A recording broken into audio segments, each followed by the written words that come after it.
Emmanuel Macron, il va essayer de reprendre la main grâce à cette affaire d'Ukraine. C'est très simple. Hein. Il va dire, je vais essayer de reprendre la main grâce à ça.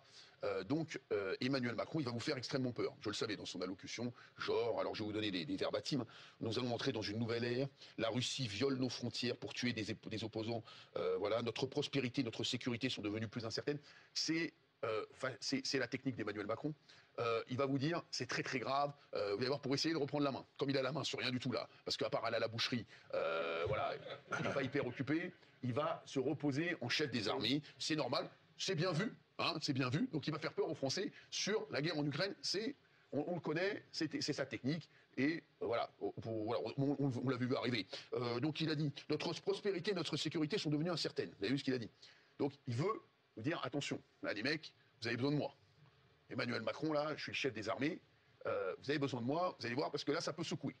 Il dit derrière, les États-Unis et notre allié ont changé de position sur cette guerre, soutiennent moins l'Ukraine et laissent planer le doute sur la suite. Donc, il dit, le seul qui peut sauver le monde, c'est moi, Emmanuel Macron. C'est pour ça que je suis passé chez le boucher cet après-midi. Je me suis dit, peut-être si je commande 2 côtes de veau et un gigot, peut-être que je vais trouver des forces pour aller sauver le monde. Hein, voilà, donc ça, c'est Emmanuel Macron. Ensuite, il a dit, la menace russe est là. Rester spectateur dans un monde de danger serait une folie. La Russie est devenue une menace pour la France et pour l'Europe.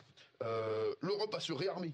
D'accord. Donc lui, il n'a pas d'oseille hein, pour acheter des camions pour la police et des voitures pour la police, mais l'Europe va se réarmer. Et Emmanuel Macron, il nous prend vraiment pour des cons, encore une fois. Emmanuel Macron annonce que la France réunira la semaine prochaine les chefs d'état-major des pays prêts à garantir une future paix en Ukraine. Il annonce des investissements supplémentaires sans augmenter les impôts. Bah, merci. L'avenir de l'Europe n'a pas à être tranché à Washington ou à Moscou. Il croit qu'il est plus important que ce qu'il n'est. Et ça, c'est très grave. Je vous le dis, quand la grenouille veut se faire plus grosse que le bœuf, c'est extrêmement dangereux. Et moi, il me fait peur, Emmanuel Macron, je vous le dis. Son discours de ce soir me fait peur. Hein. Il a fait un discours extrêmement belliqueux. Il se pose en chef de guerre.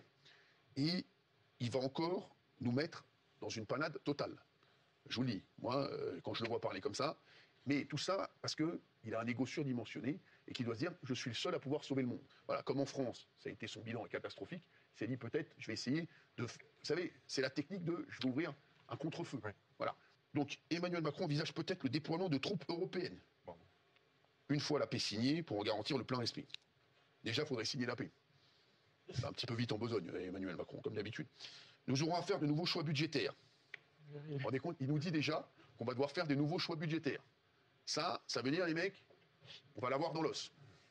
C'est sûr et certain. Parce que quand il précise, sans que les impôts ne soient augmentés, c'est sûr et certain qu'ils vont nous trouver un truc pour venir nous prendre l'argent. Emmanuel Macron en fait un peu trop et il devrait écouter ce que disent les Français. Les Français en ont marre. Les Français en ont marre qu'on les bassine avec ça. Donc, Emmanuel Macron, il fait des interventions pour parler de l'Ukraine tous les soirs. J'aimerais bien qu'il fasse des interventions pour parler des Français. Bon.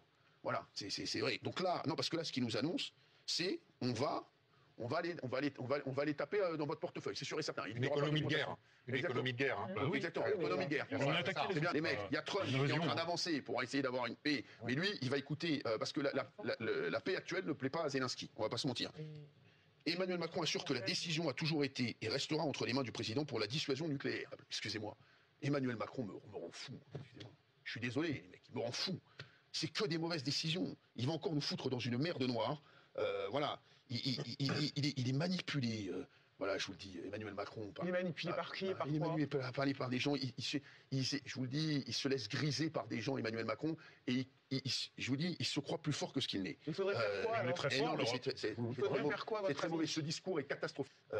Et il essaie encore de manipuler les Français en déplaçant le problème, une fois de plus, et c'est extrêmement grave. Allez, on va pas parler de lui pendant des heures, on va voir ce qui va se passer, mais forcément, voilà, il faut vraiment qu'il se reprenne.